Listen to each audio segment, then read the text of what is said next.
Do you guys wake up at in the morning? I wake up at 5, 6, 7 or 8. I wake up about 11 or 12. I wake up at about 8 and then I listen to East Leeds Community Radio.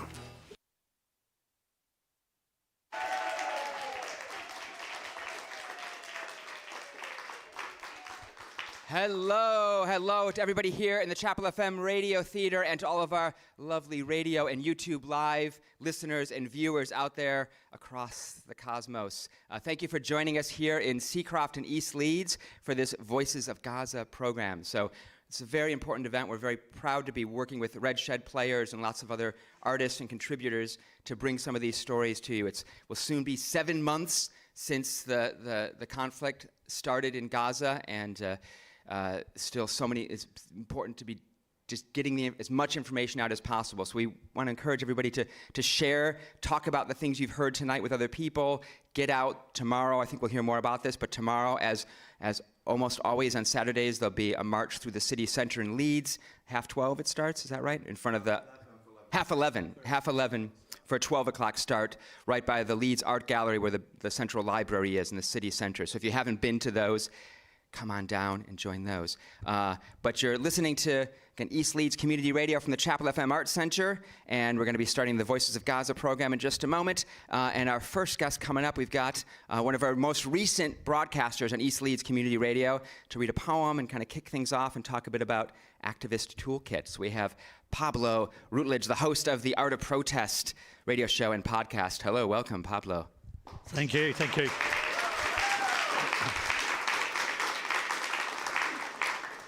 Thanks very much. Just a couple of words, starting a podcast with Chapel FM called The Art of Protest, as Tony mentioned, which is interviewing and engaging with art activists around the world involved in various struggles and how they use the arts to prosecute conflict against injustice. And one of the people I'm interviewing next week is a South African art activist who's worked in prisons in South Africa using performance, various types of performance and theatre of the oppressed.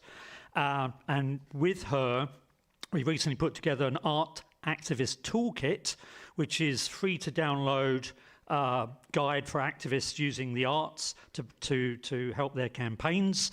And if anybody's interested in that, I can give them the link or send it to them directly. And as this is a show about and for performers and about performance concerning Gaza, I brought to read a poem from a Gaza-based poet called Nadine Murtaja. There, on the other side, time changes. Hours pass and it gets darker. The sky takes off its dim dress. Then the morning arrives, but here where I live and breathe, life wears its black dress constantly to mourn the labour of my land, which took a long time. Here the hanging clock in my room is broken. Not only this one, everyone's clock is broken here. My mother keeps saying, everyone is waiting for the elixir. We've had it with the grief and agony. In this holy land, we sleep and wake up on the sound of bombing and shooting. So the first light of day rises in the evening, lighting up the sky with the blood of martyrs. Here, death sleeps not far from us. We will walk towards freedom, towards hope. We walk on the shattered glass of our broken windows. We walk on stones that once were a house, carrying stories and secrets. We walk with the screams of children and the groans of mothers pulsating over and over in our ears.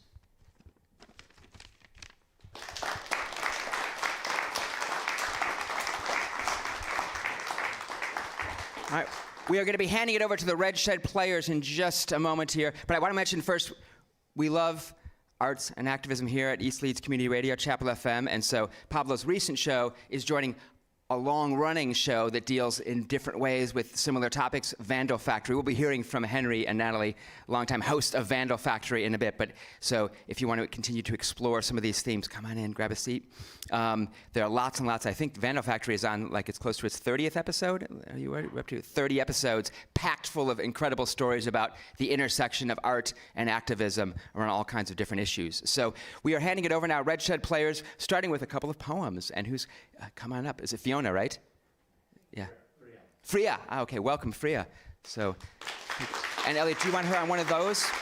Okay, great. My name is Freya Azobe. I am a Palestinian and a British actor. I am reading a poem by Rifat Al-Eid. He was murdered by an Israeli airstrike in December. And he wrote this poem for his daughter Shema, who has been murdered in the Israeli airstrike. If I must die, you must live, to tell my story, to sell my things, to buy a piece of cloth and some strings, make it white with a long tail, so that child somewhere in Gaza, while in a heaven in the eye, awaiting his dad who left in the blaze, bid no one farewell, not even to his flesh, not even to himself. Seize the kite, my kite you made, flying up above. And thinks for a moment an angel is there, bringing back love. If I must die, let it bring hope, let it be a tale.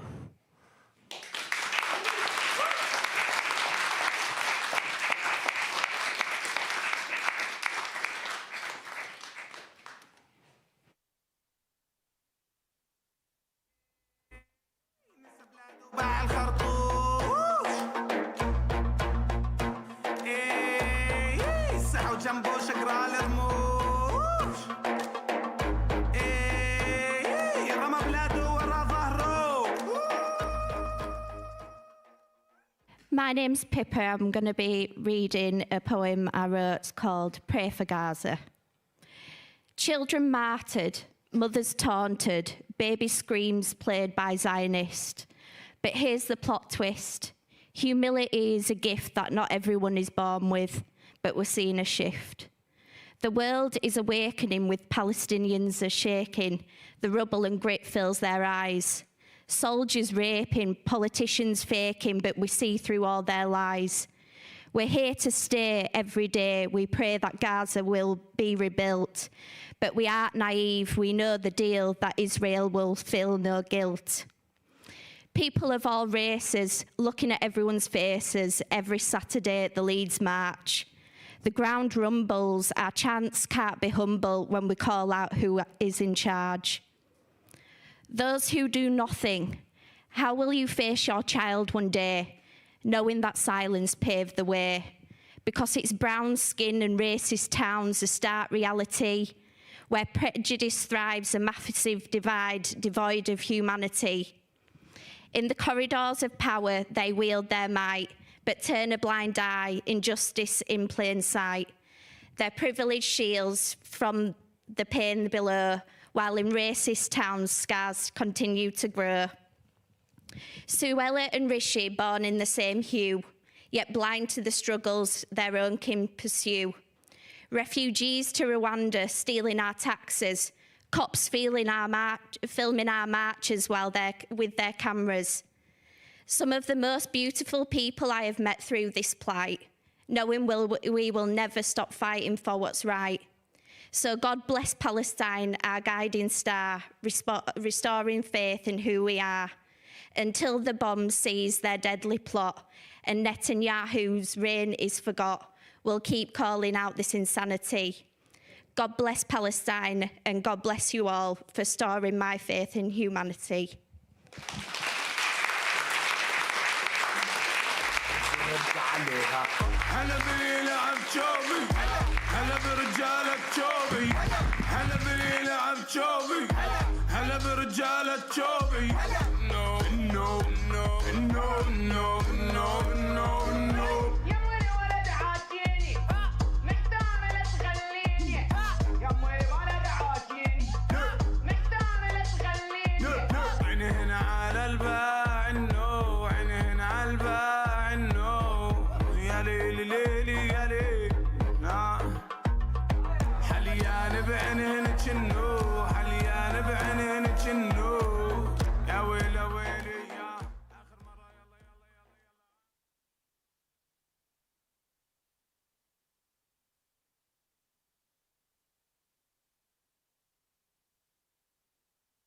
يلا Tragically, the situation has only got worse, but these are the voices of teenagers who were asked questions, what it was like living in warfare, what were their hopes for the future.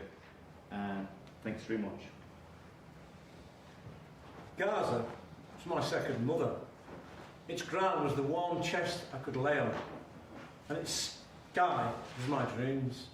The sea would wash away my worries, but today I stopped feeling it's the city of my dreams. A day before the war, Gaza was joy and happiness.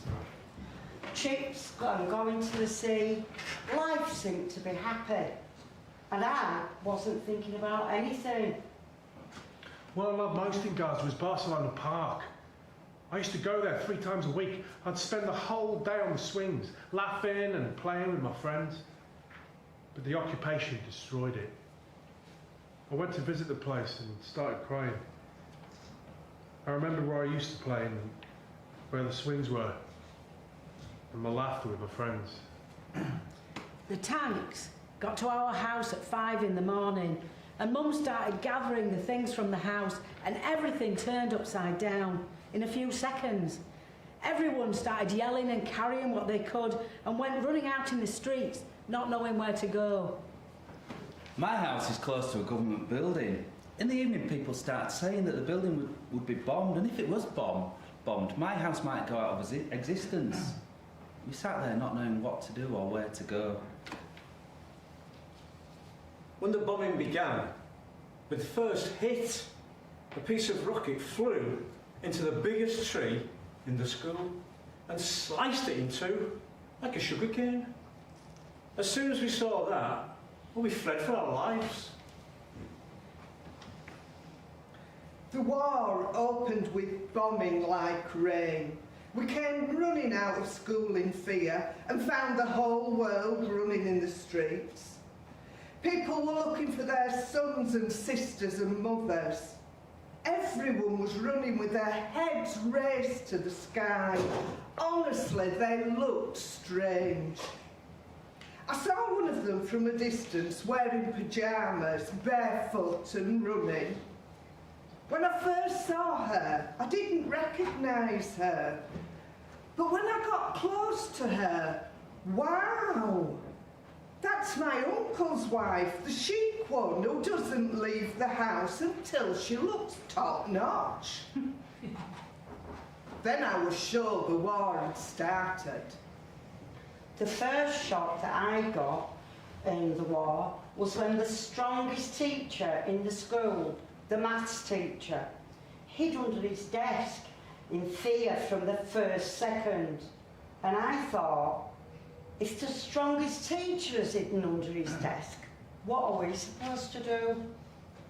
When the war started, we were playing football, and the atmosphere was strange. The sky was red.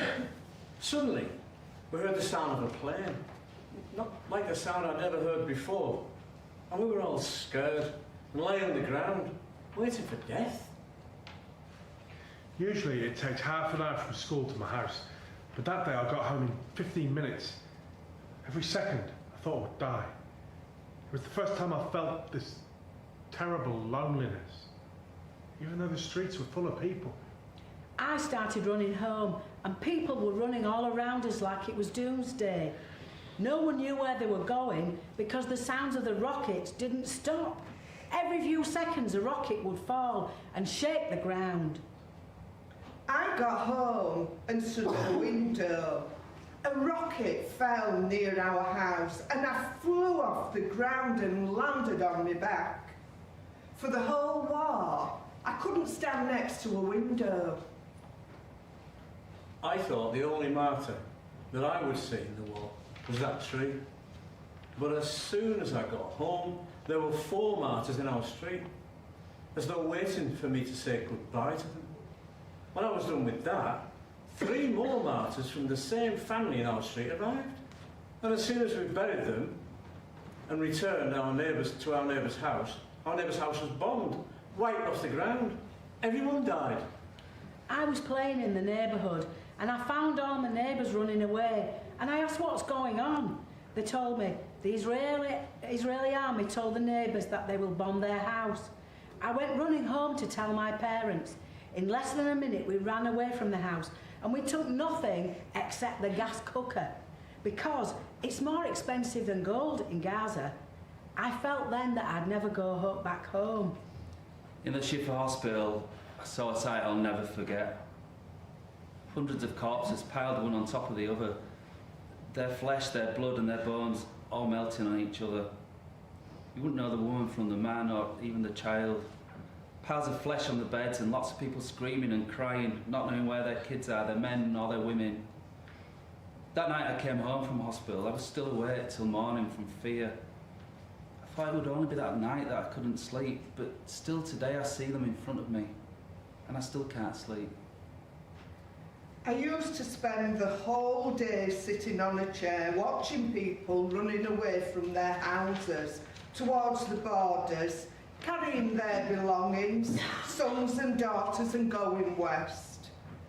Some of them were carrying their kids on their shoulders, their mothers on their backs. We ended up going to my grandfather's house, and the very next day the Israeli intelligence called my grandfather's house and told them they would bomb it. We ran out and went to my other grandfather's. I was tired and scared, and I wanted to go home and sleep in my own bed with my own pillow. All the neighbourhood kids loved my brother Tarek. He was light as a breeze. In the morning, the neighbours would come round, the neighbouring kids, and they'd go off down the street like butterflies floating on the breeze. It was like the world had been created especially for them. But the Israeli Defence Force helicopters were in the air, and the sound of it was like a monster waiting for its prey. A car drove down York Street. The butterflies were near it. They didn't know that that car would be the flame that burnt them. A missile hit the car, and my brother Tarek was blown 5 meters in the air, higher than the car. But he came down, walking, still holding the book that he was taking to school, like nothing had happened. I mean, the ambulance came to take away the corpses, and they said, "Come with us, get checked out." He said, "No, there's nothing wrong with me. I'm going to school." He walked down the street for another 100 meters, put his hand to his heart, fell down a martyr. I was waiting for the school bus in the other street, so I knew nothing of this until I got home. And there was my father, sitting in his chair, holding a picture of my brother. He was crying. I'd never, ever seen my dad cry before. I said, "Dad, has Tarek been martyred?" He said, "God rest his soul." We used to share a bed. Arms wrapped round legs, legs round heads, until you couldn't tell which was who and who was whom. Now I've got a bed of my own. But I'll never forget my brother Tarek. After the bombing, all the inhabitants of the neighbourhood returned to their houses, and I went back to my room, but I couldn't sleep anymore. I was knocked unconscious, and when I woke up I started crying, not knowing where to go or what to do. An older girl helped me and took me home. As soon as I arrived, my mum took me in her arms. The hardest thing to feel is that your moment of death is near. My uncle, at whose house we were staying, went to buy beans and falafel for breakfast. When he returned, he parked his car at the door of the house, and before he went down from the car, a rocket fell on him.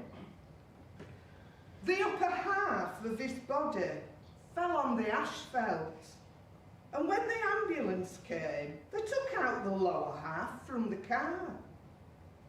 The paramedics went and collected the upper half in a plastic bag, and they took it to hospital. Everyone started wailing and screaming, and my mother started asking God to bring him back safe. I don't know. Was she lying to herself or to us? Of course my uncle didn't come back, and he won't come back. I went out running in the street, wanted to rush home to my family. I was imagining our house destroyed and my family dead. I got home and found nothing. Nothing was the matter. When the war started, my father locked us up in the home because of how scared he was for us. 2 hours later, I got bored.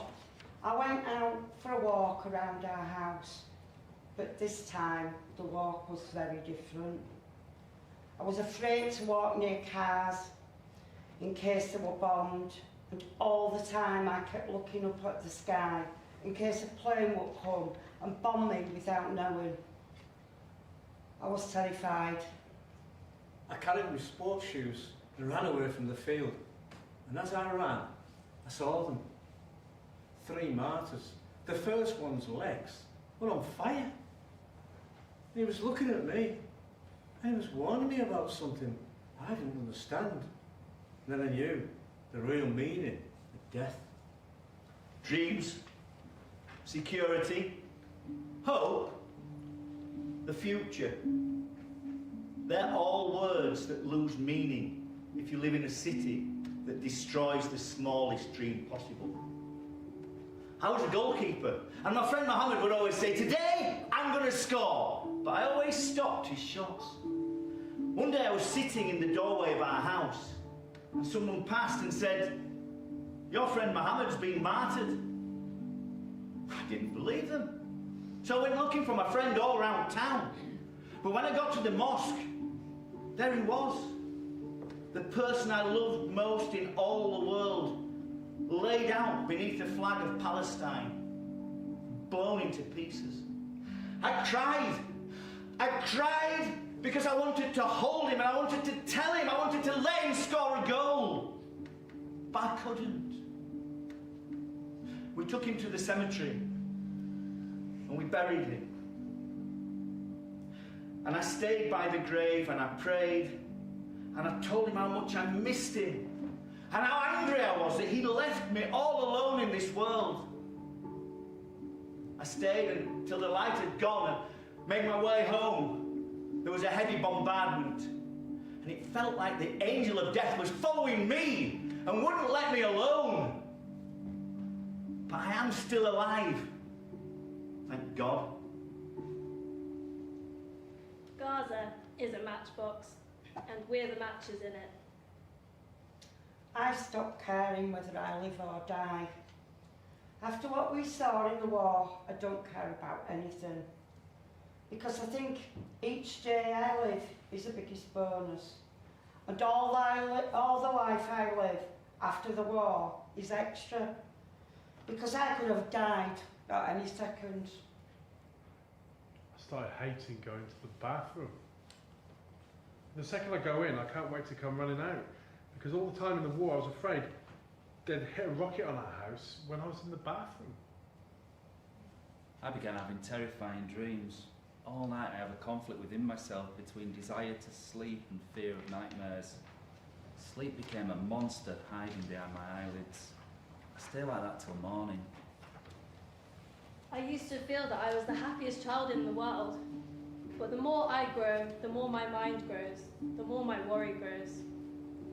The thing that upsets me and makes me cry the most are children's tears, all children in the world, regardless of their nationality, religion, or colour. Yesterday I was sitting in school and I heard the sound of planes, I got really scared. I wanted to run away from school. I felt I was going to die because I remembered the war. The scenes of the war won't leave my mind. My family was sitting together, talking, and my grandmother was reassuring us so we wouldn't be scared. We were actually calmed, even though the sound of the rockets didn't stop. But my grandmother's warm voice was calming us. The phone rang. The line's not caught in the war, so when we heard the sound of the phone, we were happy. Hello? Yes? This is the Israeli Defense Force. You have 5 minutes to clear the house. It's for your own good. You have been warned. People say the Sea of Gaza washes all pains, but my pain is bigger than the sea. Because the last time I was at sea, I was with my friend. We swam and we played and we had fun. But now I can't go to the sea anymore. My dad told me, your friend died. I didn't believe him. That's why I didn't go to the funeral or the hospital or the cemetery, because Saki did not die. I always talk to him at night. Well, not exactly him, to his photo.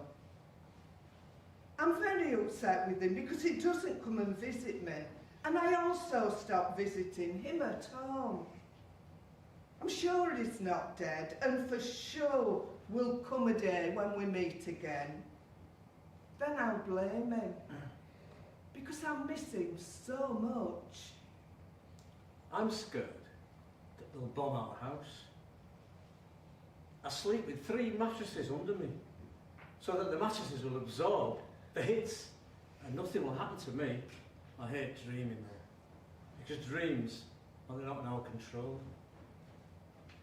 Mum started pacing the balcony like a small bird when they've taken her children.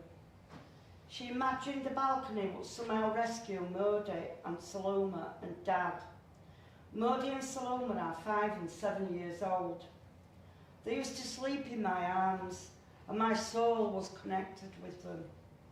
I felt at the time that my soul was going to escape and I would die. The war is big and my fear is to grow up with it. If a balloon bursts, I'm scared. If a car hits a strong brake, I jump 20 metres. And if a small kid yells, I start yelling with him. I stay up all night waiting for a new dawn, but each morning that comes does not differ from the one that passed. They took our land and they threw us out of our homes. And because we defend ourselves, all of this happens to us. I'm scared of life, of everything, of the smallest things. I'm always worried. I feel that all of Gaza is sitting on moving sands. There's no water, no electric, no phones, no petrol. What are we to the world? Are we not human? The tragedy is that things keep getting worse, and the biggest tragedy is there's nothing to stop that happening. Every pit has a bottom, except for Gaza. I feel like running in the streets till my headscarf flies in the sky and I fly after it. I wish a ship would carry me to a distant island and throw me on its shore, far away from the world and everything, especially the war. Mum kept describing things to me that Mum kept describing things to me that I'd already seen.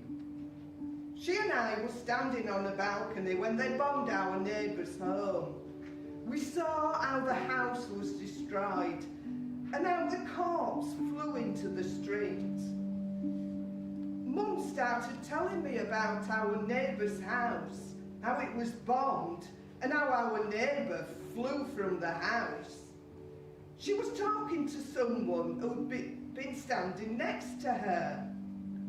We'd be sitting watching TV and they'd say there was bombing or destruction in some place. The report would be 15 minutes long. My mum's report would be 2 hours. She'd talk about the report like I'd been with her. I started to doubt myself. Had I been sitting with her or not? I swore I was there. I was really there. I was sitting next to her. Anyway, thankfully Mum isn't with you. Otherwise she'd give you a headache with her stories. I wish I could be the President of Palestine for one day, so I could enrich love and peace between people, end the hatred and spite in their hearts, and end all the internal division. And I'm most scared of being alone. I think, what would I do if a war starts and I'm alone? Who will protect me? And when I'm with the family, I start to think, how would I protect them? Gaza's fish ran away, and the people were not able to. Gaza, the warm arms and the fire of hell, horror, fear, death, and destruction. When night came, we would say, the night has come with its worries. I used to sleep for 15 minutes and wake up for 3 hours. How can you sleep with all the bombing going on? And we were lying in bed waiting for our fate. Sometimes I'd look at the sky at the edge of the window and find the world so red, with fire and smoke everywhere. And I'd ask myself, why is the whole world at rest and we're living in an inferno? My grandmother and I were home alone. She was telling me stories about the days in our country, funny stories and sad ones. But she never told me a complete story because she always had to go to the bathroom halfway through. My grandma spends half her time in the room and the other half in the bathroom. I went to bed. Then suddenly, there was a huge explosion that shook my world. I pulled the blanket and covered my face, and something fell on me. I raised the blanket off me with all my strength, and it was the frame from the window that had fallen on me. The blanket was full of glass, and our entire house full of black smoke. It was the day they hit the workers' union right next to our house. But that's not the point. The point is all the stupid things that happened, and I can't find an explanation for. First, the world was on fire and we all felt that we would die, but my grandmother was looking for her false teeth. She was afraid that when she died, people would find out she had no teeth, like they don't know already. Second, the house was full of smoke, but my father lit a cigarette and smoked, as if we needed more smoke. Third, my uncle called to make sure we were all okay.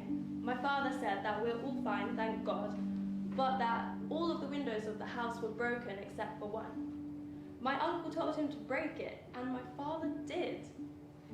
I don't know why I'm telling this story. All I know is that we're living in a cage, a prison, like an encaged bird who wants to come out, but he's besieged.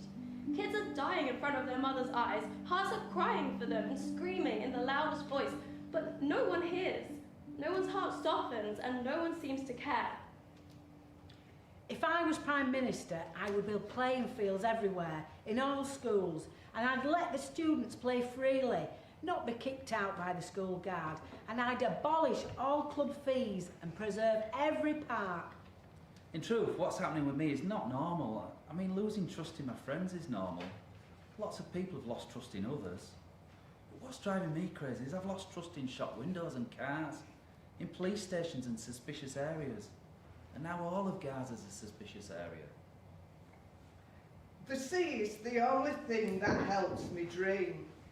When I stand on the shore, I can imagine Cyprus, travel to Paris, fly to Rome, all while standing in the same spot.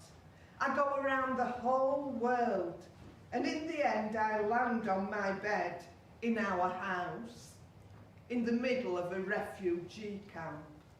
Our future in Gaza is obscure and unknown, like a calm volcano that can erupt at any second. As if we're on a boat without a captain in the midst of a raging sea. We go right, we go left, and no one knows where to lean. I started to always dress in a very clean and tidy way, so that if I die, I would die a nice death. But if I was hit by a rocket, I'd become 100 pieces. And I'd like to die in one piece, thank you very much. Wow, Gaza's dreams. Our dream is to die a good death, not live a good life. The victims are always the poor people who have nothing to do with anything. Even when there's an earthquake or a flood in any country, the victims are the poor people. So there's a universal conspiracy against them. The leaders and powerful people commit slaughters and crimes without batting an eyelid or feeling any guilt. And poor people get poorer and the sick ones get sicker. I've lost trust in all slogans. The biggest speech from the biggest leader is bullshit. All speeches in the world don't warm up a cold person or someone sleeping in a tent after a war. The crisis is that the whole world is watching us, as though nothing's going on, and they're still making speeches. I dream of living one day in freedom. I don't think that's such a big dream, but it's hard to come true. I hear that in other countries, childhood is sacred, and children live their lives without problems and fear. But Gaza's children are forgotten and outside the picture. I'm always at the sea because I feel it's not from Gaza. I keep writing my name in the sand and then the sea comes and washes it away.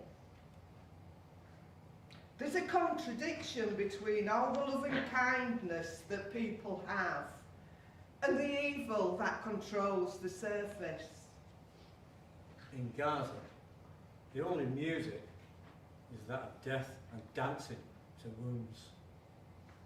My dream is to live in a safe country, even in a small village, in a distant island, right at the end of the world.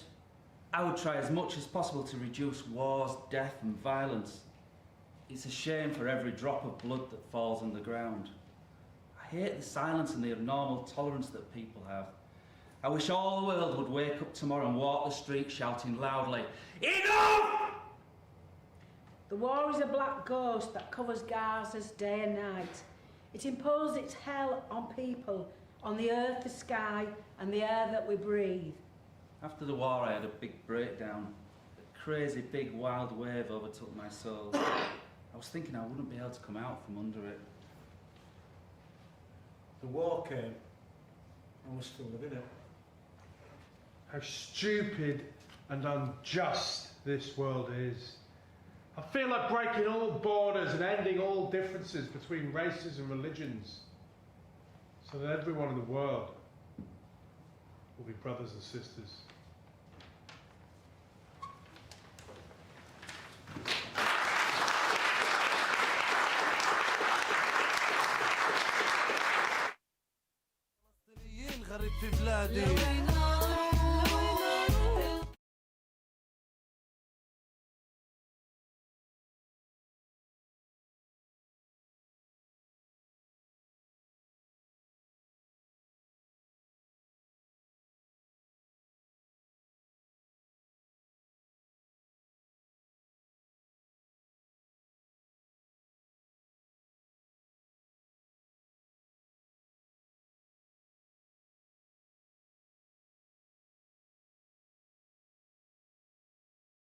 Worth living.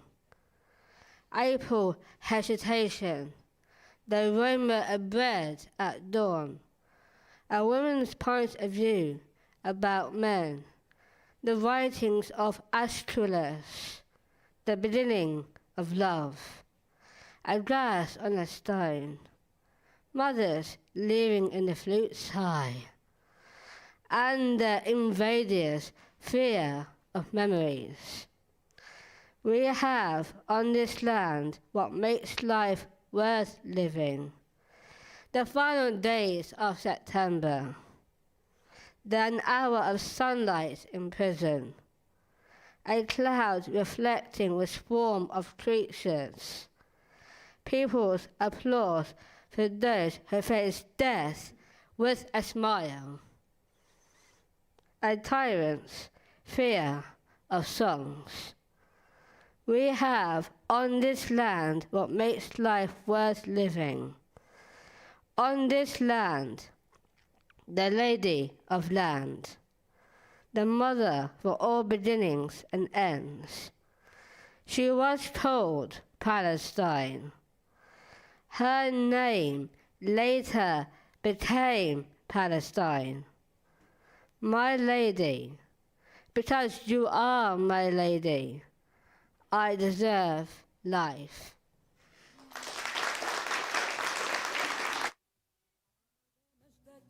بالمذلة والهزائم حينما هب الجنوب لكي يقاوم إن تاريخ الإباء غير نائم عاب مجدك بالمذلة والهزائم إن تاريخ الإباء غير نائم إني أهل العزم إن تدعى العزائم هذا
you so much, everyone, for returning after the interval.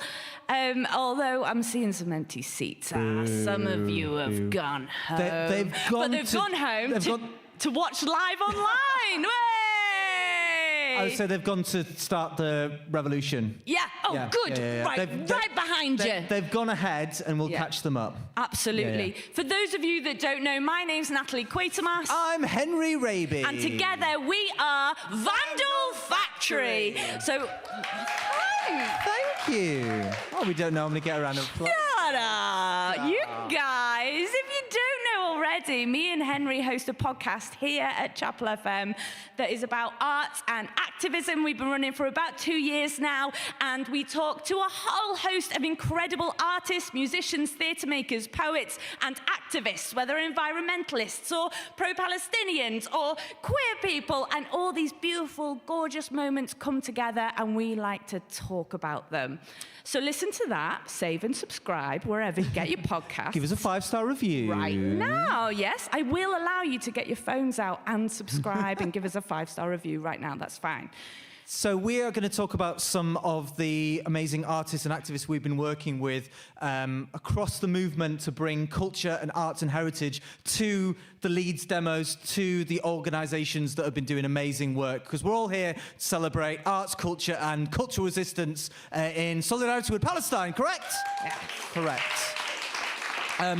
So I'm sure all of you know about the multiple ways that we can protest and resist and show solidarity with Palestine. So whether it's boycotting, whether it's campaigning, whether it's protesting, whether it's direct action, all these things matter. Something I knew in my head, but I don't think I knew until the last 6 months, and now I know something in my bones, that movements are successful when you have a wide network of people from all different walks of life coming together and bringing their skills and contributing whatever is in their heart to that movement. So whether it's dentists, why did that come to mind?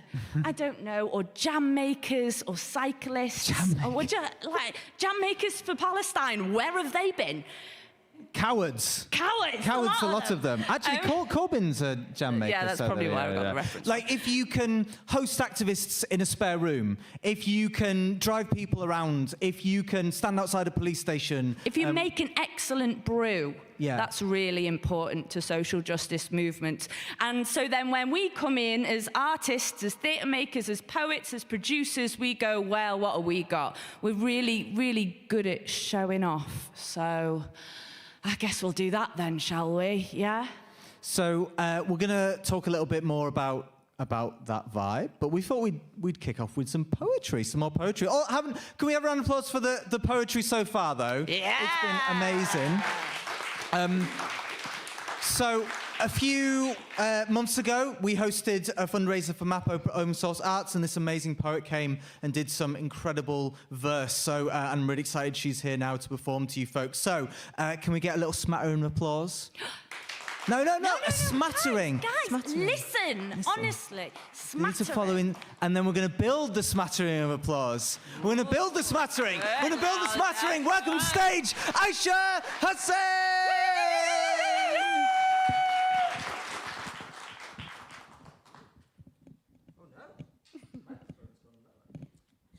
It's fine. Thank you, Henry. Honeymoons in Gaza. There's 1,000 places I wanted to go, 1,000 more why I don't. Without you, it doesn't feel right. You are my sunshine, my only sunshine. I keep telling myself over again, was it that night under the stars? Everything was perfect to me, but I could see it in your eyes. I closed mine because I realized I would rather live one more lie and remember this night, dreaming until first light, with you by my side. My body can't breathe without you, and I can't leave without you. I can't hear without you. My eyes can't see without you. My mind can't dream without you. My mouth can't scream without you. I loved you, I still do. I'll keep waiting for you. My body can't breathe without you, and I can't leave without you. I can't hear without you. My eyes can't see without you. My mind can't dream without you. My mouth can't scream without you. Thank you.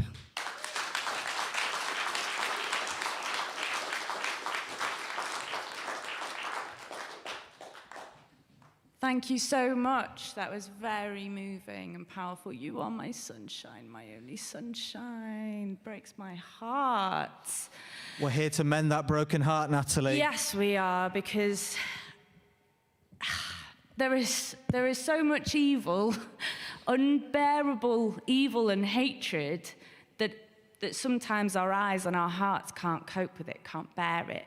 And all I know is that the humanity and the strength and the love in these communities that I've found through joining and being a part of this movement, that is the only cure for that hatred. You cannot let that hatred get into your soul, into your heart, into your bloodstream. You have to connect it with sunshine. You are my only sunshine now. Only? Yeah, get lost the rest of them. It's just Aisha. So, what are we going to talk about now? We're going to talk two sort of things that we did for, with Peace Creative Team, and why we did them. Yeah, so we were joining the Leeds Palestinian solidarity protests every Saturday, and we thought, what can we do? We're really good at showing off. No, I'm joking. It was more important than that. And we thought, have we got the photos, Elliot? Hey, there's Wakefield United for Palestine. They're here today. And we thought, why don't we have a themed march? So we have all our usual activities, but this time we're going to tell a special story. We're going to make it larger than life. We're going to be vibrant and creative and focus our this march that was on the 10th of February, all about the watermelon. So you can see some images here behind me that were from that march. And many of you, I'm sure you know why the watermelon is such a significant story to be told and why it's a symbol of resistance for Palestine. But just in case you don't know, the story goes that, and I say story because everything I talk about is a story, that once upon a time in Palestine, the national flag was banned, and an artist who had an exhibition was displaying their artwork, and therefore an officer, an IDF officer came along. Should I do the voice? Should I be the IDF officer? No. That might go really badly for you. You can't use these colours. What? Even red, white and black? You can't use red, white and black. But what if I wanted to paint a watermelon? Even if you paint a watermelon, it will be banned and confiscated. Imagine confiscating a watermelon. So the watermelon became a symbol of Palestinian resistance and a way of having fun and being cheeky and feisty at the occupation. So now thousands, millions of people use that symbol around the world as Palestinian stories are reverberating across the globe, and they cannot be stopped. We also had the Commoners Choir come and sing a song. We had various other musicians and storytellers and people wearing watermelon coats and a 6-foot inflatable watermelon and bunting and all sorts of stuff, so that we're trying to invite everyone that we possibly can into these protests and say, tell this story in as many different ways as we possibly can. And particularly in Leeds, and I know it's the same in Bradford, it's the same in Wakefield, these marches are family friendly. There are so many young people. They're often led by women. They are vibrant, they are noisy, they are full of rage, and they are also full of hope. So that's what we were trying to do by crystallizing the Watermelon March. So on this banner we made for it, Artists and Culture Workers for Palestine, it says cultural resistance. Natalie, what do those two powerful words mean? I learned about cultural resistance from the Freedom Theatre, who are a theatre company and building in Jenin in the north of the West Bank. I was lucky enough to go and work with them in 2015, 2016, where I helped a team of Palestinian artists establish a regular youth group and worked with the young people in Jenin. And the Freedom Theatre, as well as, taught me so much about life and Palestine and everything. But the main thing they taught me about resistance and about the occupation is that the occupation is not just military. It's physical, it's economical, it's educational, it's psychological, and it's cultural. And the occupation of the mind, the psychological, the ability to take away your dreams, just as the Gaza Voices, the monologues was saying before, your ability to take away a child's hope, their dreams, their ability to play, a place where people can express themselves and work stuff out for themselves, who they want to be. If you've got no space to do that, then how on earth can you envision an alternative future? How on earth can you then go ahead to make those steps a reality? So the occupation of the mind is incredibly important to the occupier, and that's why they target cultural buildings, that's why they target heritage sites, because they know if you've got no place where you can be proud of your heritage and you can come together and have a strength of identity and also be confident enough to do something different, then of course you're going to remain occupied and you're going to be incredibly easy to be occupied. So that's what the Freedom Theatre, that's why it talks about cultural resistance, because it creates a space where all different people, families, children, women, men, can come together and even temporarily be free by playing, by talking to one another, by writing, by being photographers, by being actors, by being storytellers of all different genres. So I won't do the full lecture, but that's one important part of cultural resistance. We'd recommend you check out the website Cultural Intifada. Intifada is a word that's been thrown around a lot by right-wing pundits. It's the Arabic word for uprising or shaking off of chains. That's all it means. It means to cast off the chains. Yeah. So Cultural Intifada is a list of demands, and it says that the third Intifada, the next uprising, will be a cultural one, which is a revolution, a celebration of arts and heritage. Yeah. Another reason that we thought it's so important to bring culture to these demonstrations is that they are literally that, a demonstration of your courage and your hope and your rage and your politics and your demands. And we as artists are always thinking about the audience, right? The public that are doing their shopping while the bombs are dropping, while they're watching this protest go by. And the stewards do an amazing job of going, chatting about ceasefire, that's the message. And so when we talk about the watermelon, we hope people will go away and Google it and look at why were they carrying watermelons and discover this story. And it really is important. This is my sort of provocation to artists. I think broadly speaking, we're all in different stages, but we're all on the same side in this room. But those public out there that we need to shift the narrative, we need to challenge this industrial media lies that come down from above.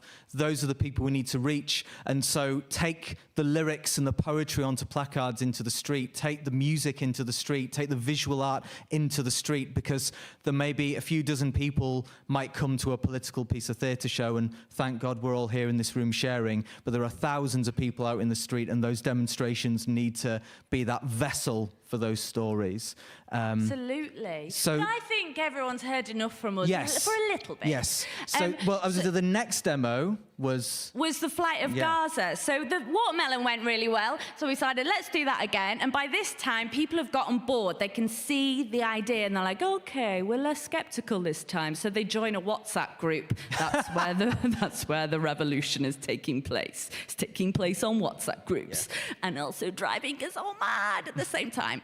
But there's a WhatsApp group, and there we get enthusiastic, beautiful, like-minded people who are now calling themselves the Leeds PSC creative team, and I would like to invite one of them down right now.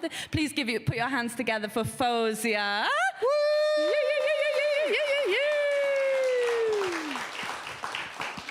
So, this is my friend Fozia.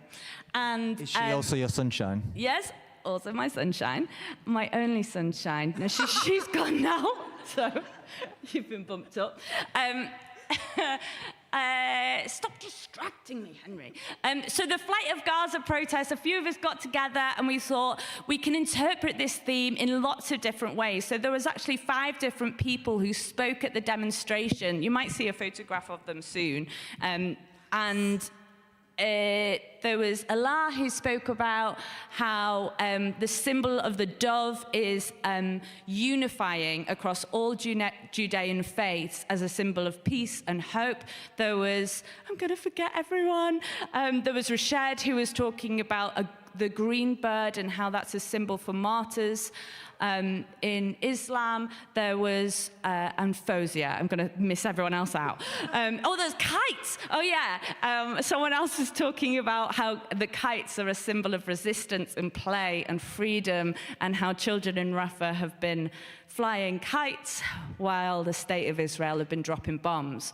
So it was a really powerful demonstration, and Fozia was the only one who cares enough to be here tonight to share with you all what she said on that demonstration. So give it up for Fozia!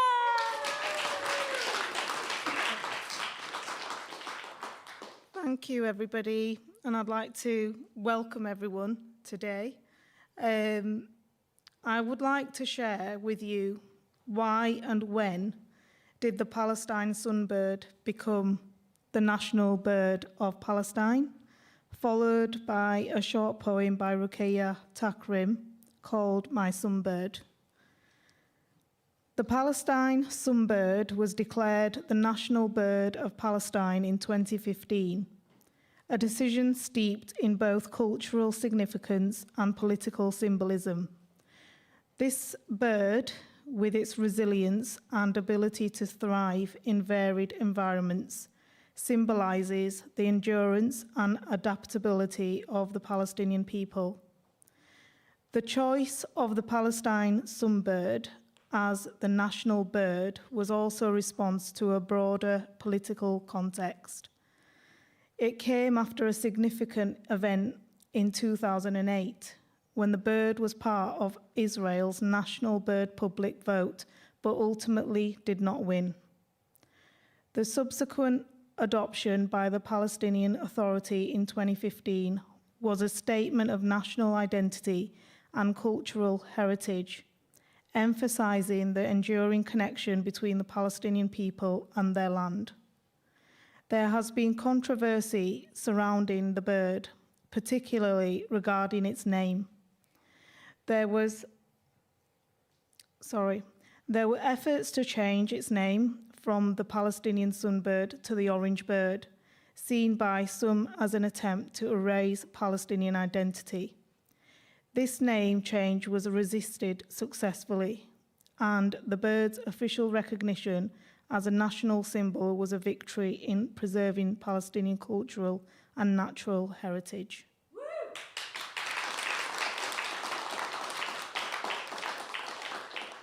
Thank you. I will now begin to read the poem called My Sunbird, a poem by Ruqayya Takrim. Hold the hope, my sunbird, hold that hope. In times of thunder, choking blazes and smoke. Don't lose hope. It's this hope she wants to burn. The vision of home, the passion for the golden dome, the love for your rivers, the bond with your soil. She is erasing history each day, her unspeakable secrets interred with the rubble of the turmoil. It's not the stones and history-laden rocks, but your eyes that she fears. It's the resilience of your spirit and the courage of your heart, threatening her at the frontiers. It's that hope, my sunbird, hope for an open air boundless sky. There will be nights of sunshine, warm and dry. You will spread your wings, dark and blue. Your nest will be safe, no one to intrude.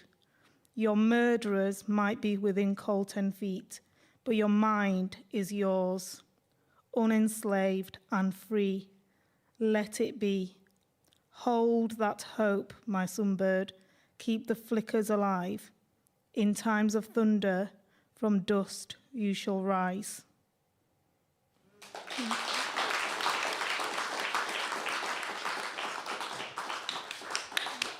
Thank you so much. Another round of applause for Fozia! I mean, you can stay if you want, but it wasn't in the plan. No, we'll speak after. Yeah, we'll speak after. So we're going to invite another poet up on stage to do some pieces.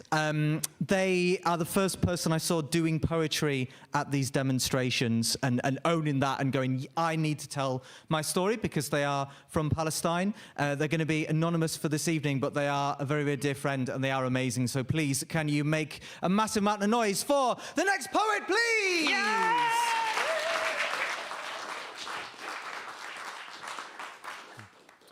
I will recite a few spoken words which I've written over the years, which captures the many videos, stories and photos that were all from Palestine.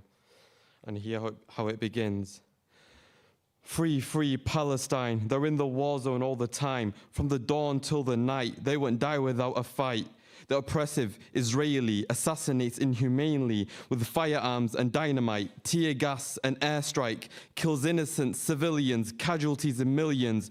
Protect the Palestinian because nobody is oblivious. The massacre is immense and they have no defense. To save their homes, face tanks with stones. Victims living in the walls, biggest apartheid in the world. Always be by their side, got to stop the genocide. Terminate discrimination, boycott occupation, and bring back the best of nation. Thank you.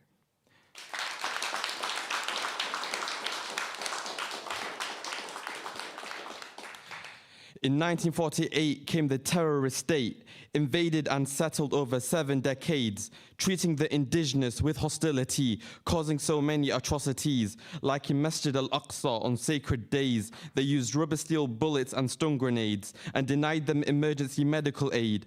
They've trapped Gaza in an open-air prison where Israel fires rockets that strike with precision. Now they're faced with forced evictions, the ethnic cleansing of native civilians. All this because we are Palestinians. We are talking about genocide between colonizer and colonized. We are not two equal sides. Their military power is more than guns and knives. It's the mainstream media that manipulates minds. Hundreds, thousands, innocents dead. These are numbers, these are lives. Their sons, daughters, fathers, mothers, sisters, brothers, husbands and wives. These are numbers, these are lives. So what happened to their basic human rights?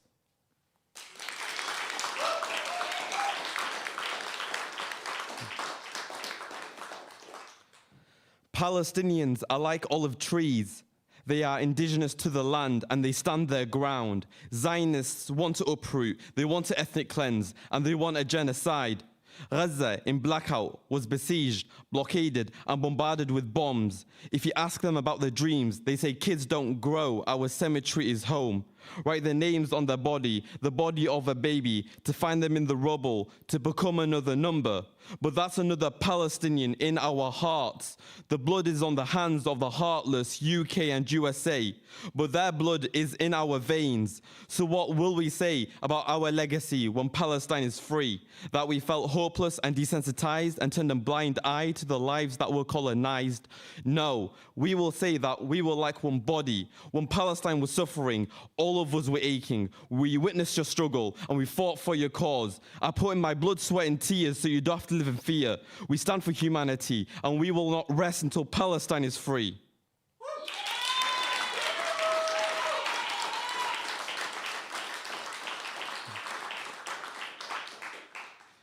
How would you have acted to atrocities in the past? We are in history right now, like slavery in America and apartheid South Africa. The genocide in Palestine is a textbook answer.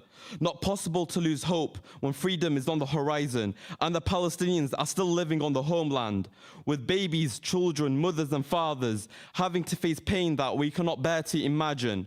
When they're starving to death, the media says, the occupier has the right to self-defense.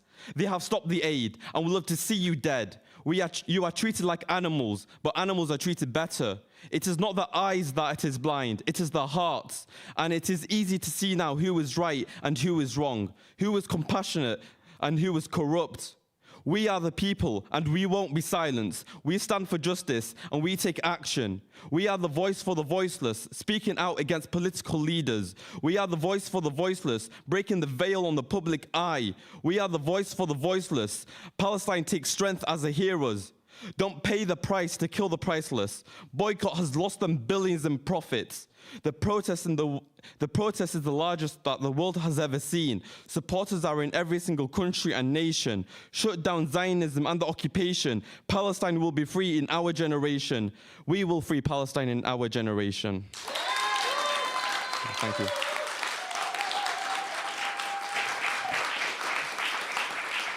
Well done. Thank you so much. Put it up for this poet over here. Amazing. Amazing. It is nearly time for our final act. But before we invite our final musician of the evening, our only musician. Oh, no, well, there was apart from steel the drum. plinky-plonky one before. Plinky-plonk. That's a technical term. Don't be too put off by how technically, musically talented I am. Before we thought we'd do that, we thought, oh, you're going to do a poem. I'd forgotten about that. Can we do the chanting first? Yeah.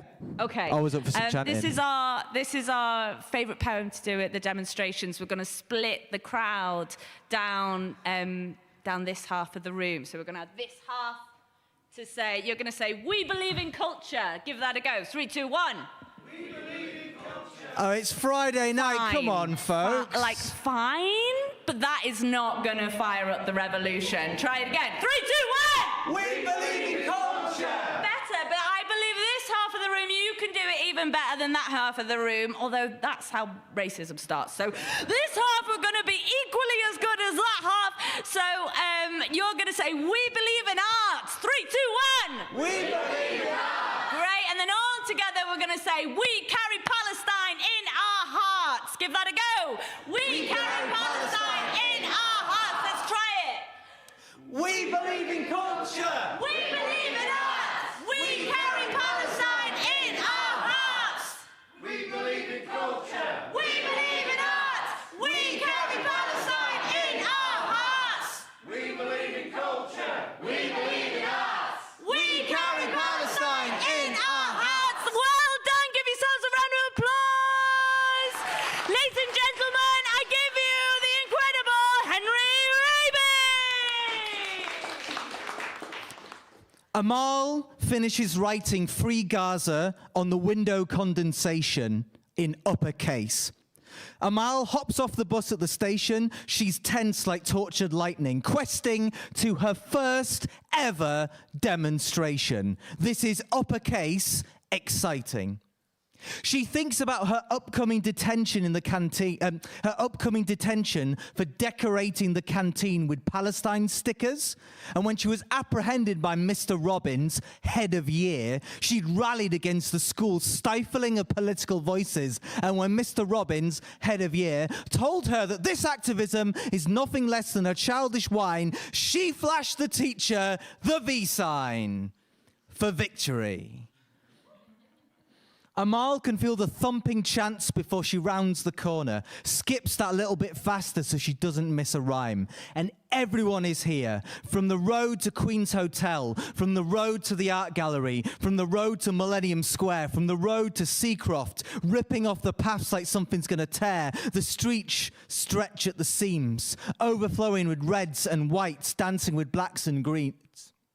Heart and demo swell, and they all chant for a ceasefire, for peace, for justice, Muslims, Christians, Jews, those with faith in just us, and onlookers, clapping, clapping, clapping. Now, fair play, right? Because this march can be a bit scary and intimidating because there's face paint and a blow-up watermelon and toddlers in pushchairs with teeny tiny flags and keffiyeh scarves on little licky dogs.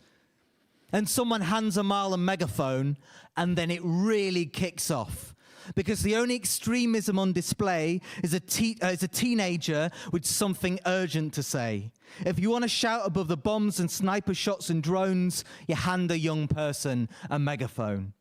And she imagines that everyone is here, the displaced bathed in sunlight free from their cells, the families united at last across borders, clutching generation-old keys in fists, and children giggling at the theatre, at the circus.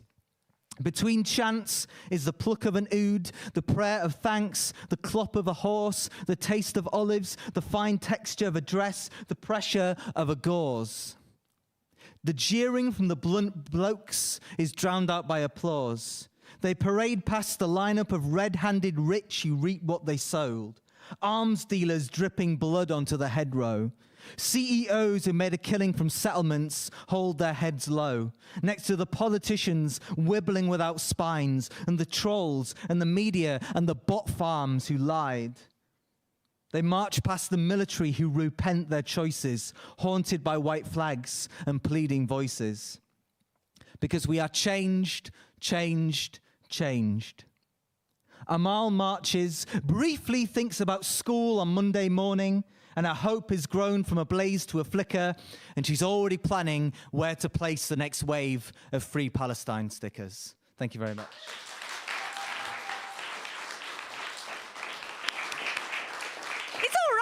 He's all right. It's fine. Quick shout out, thank you so much to Pete from the Red Shed players who went, because they were like, oh, do you want to, I guess you could do a bit. I don't really know you guys, but yeah, just do some stuff. And it's very trusting. So thank you. Yeah, very trusting. Very you trusting. fools, you fools. Let's hear it up for the Red Shed players.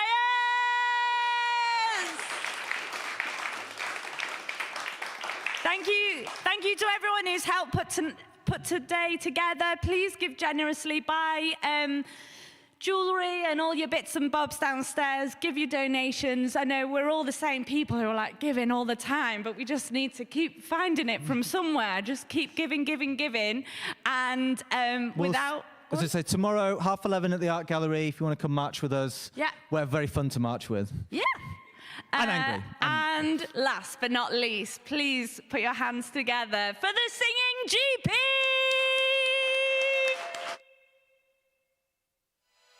Palestine will be free, y'all. Palestine will be free. Palestine. As long as Palestinians are free, Palestine, none of us are free.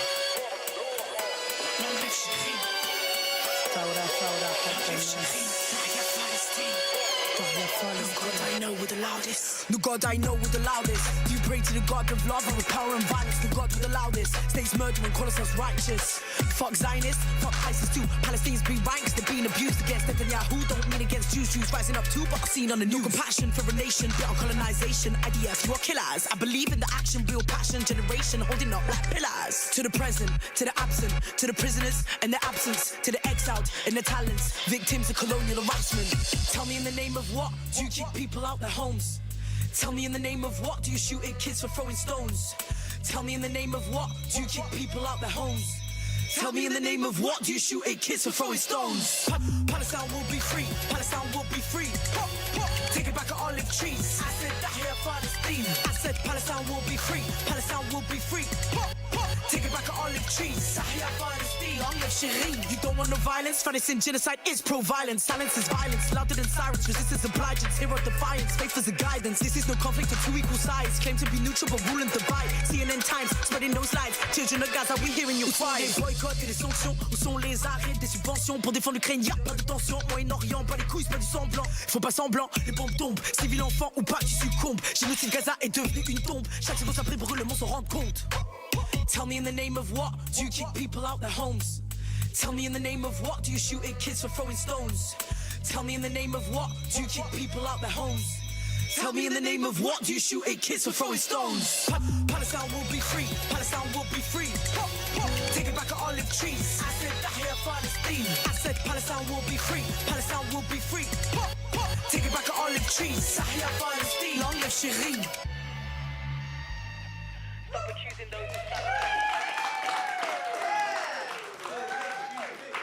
Thank you very much. I'll get my coat.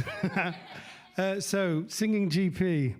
I don't know what to say to make you think that I'm a GP. How about, I'm really sorry, but we've got no more appointments today. Maybe you should ring back at 8 o'clock tomorrow morning. It's about the only thing I could think of that made you think I'm a GP. Look, I'm just a normal guy like the rest of you, who feels the same way as the rest of you about this cause. And I thought I'd put it to music. I've got 3 numbers for you. The first one is a song by a Syrian American called Michael Hart that was written 14 years ago. So please be patient with me. It's been a nerve-wracking evening.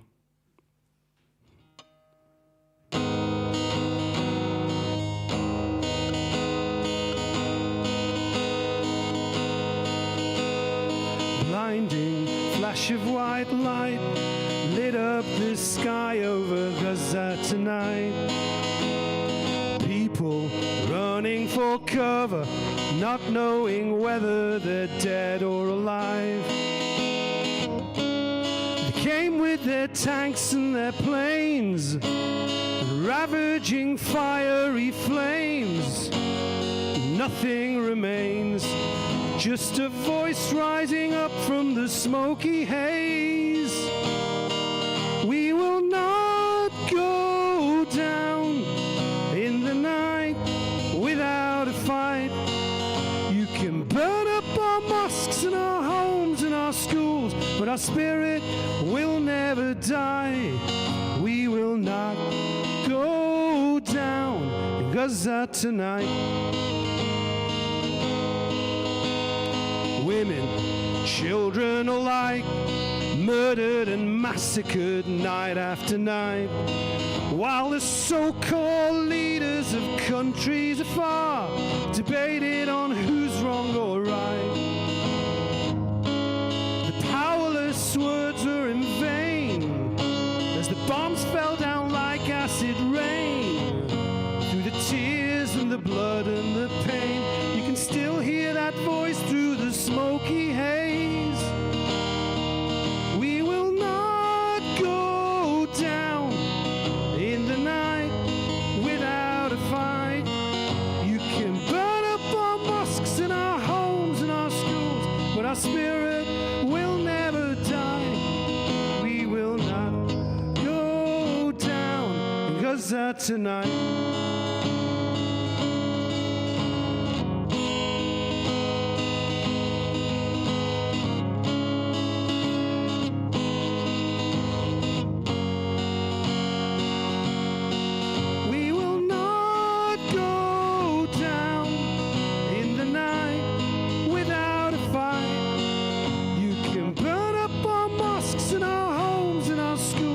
Our spirit will never die.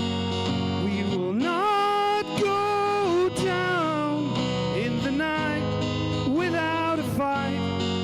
We will not go down. We will not go down. We will not go down. Gaza tonight.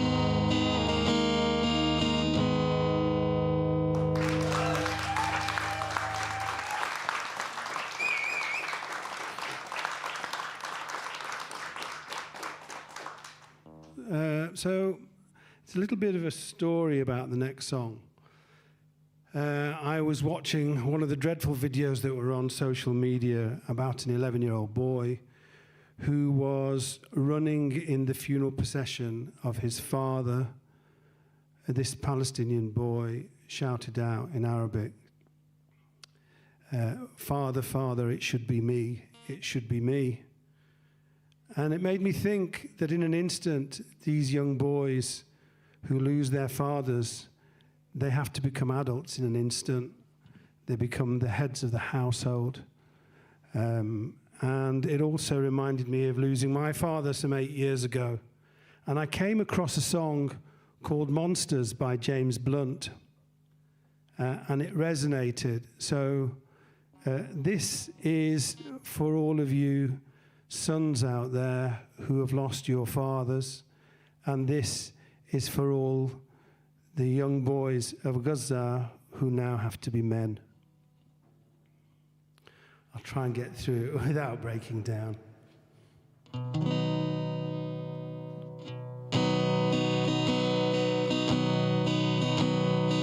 Oh, before they turn off all the lights, I won't read you your wrongs or your rights. Time has gone. I tell you good night, close the door. Tell you I love you once more. Time has gone, so here it is. I'm not your son, you're not my father. We're just two grown men saying goodbye. No need to forgive, no need to forget. I know your mistakes and you know mine. While you're sleeping, I'll try to make you proud. So, Daddy, won't you just close your eyes? Don't be afraid. It's my turn to chase the monsters away. Oh, I'll read a story to you. Only difference is this one is true. Time has gone. Folded your clothes on the chair. I hope you sleep well, don't be scared. Time has gone, so here it is. I'm not your son, you're not my father. We're just two grown men saying goodbye. No need to forgive, no need to forget. I know your mistakes and you know mine. While you're sleeping, I'll try to make you proud. So, Daddy, won't you just close your eyes? Don't be afraid. It's my turn to chase the monsters away. Sleep a lifetime, yes, and breathe a last word. Can you feel my hand on your arm? I will be the last one, and I'll leave a light on. Let there be no darkness in your heart. 'Cause I'm not your son, you're not my father. We're just two grown men saying goodbye. No need to forgive, no need to forget. I know your mistakes and you know mine. While you're sleeping, I'll try to make you proud. So, Daddy, won't you just close your eyes? Don't be afraid. It's my turn to chase the monsters away. Don't be afraid. It's my turn to chase the monsters away.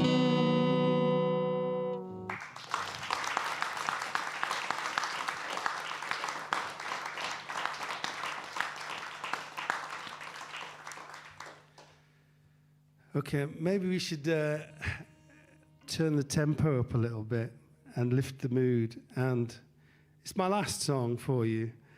I'm better known for my parodies, not for trying to sing in tune. And if you dare to go on YouTube and Google Singing GP, you won't find me. Well, you might actually. Because over COVID, I've been doing this for quite a while, but over COVID I wrote a number of songs, a number of parodies. Of course, I got into trouble with a lot of music companies when they said, you mustn't monetize this, you can't make any money out of it. But it wasn't about money, it was about having a bit of fun. And I thought tonight, in the darkness of the atrocities that we are seeing, is there any humor? Well, there just might be. So this is a bit of a sing-along. I've literally just finished writing this about 2 hours ago. So I've got my cheat sheet here. So please forgive me if I keep looking across at this. I hate doing this. Often I have to do it because I'm nervous. But this is a sing-along, right? So we're going to have a bit of a practice. Okay. And the sing-along is, let's see how many of you know your 70s music. So when I say, "Oh yes we do," what do you guys say? Anybody know? Oh no, we don't. No, rubbish. Let's try again.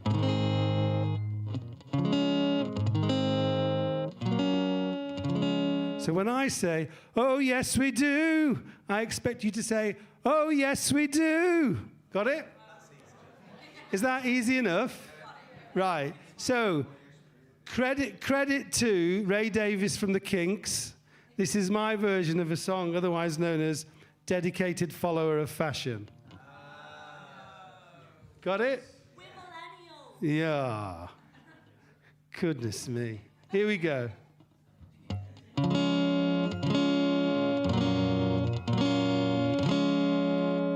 We see them here, we see them there. They're telling lies, and they don't care. They're the leaders of the world, their heads are buried in the sand. We need a ceasefire and we need to see compassion. They're human shields, you say to me, but genocide is what I see. Are there human shields if they're waving a white flag? We need a ceasefire and we need to see compassion.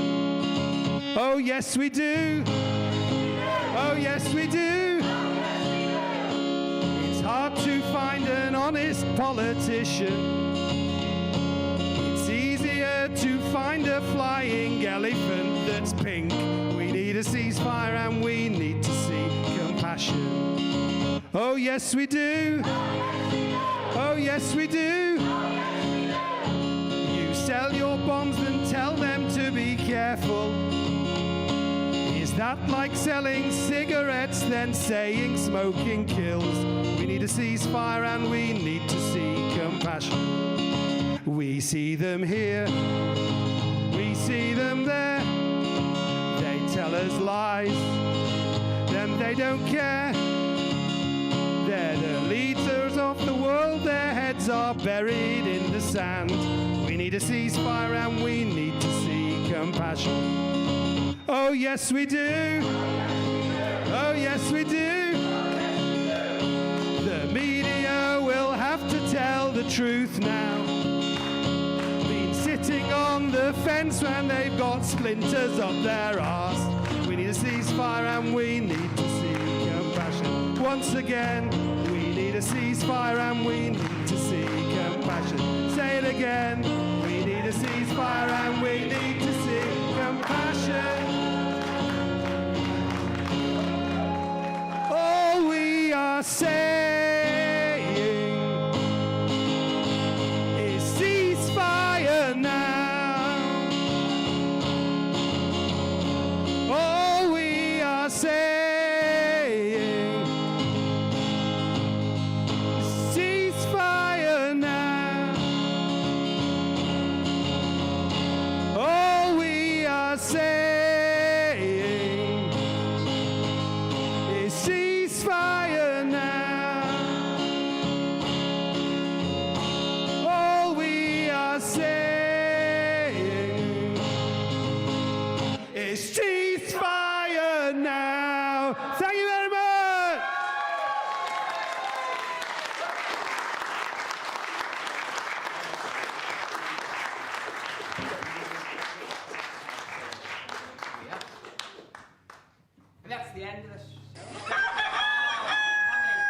What time do you guys wake up at in the morning? I wake up at 5, 6, 7 or 8. I wake up about 11 or 12. I wake up at about 8 and then I listen to East Leeds Community Radio.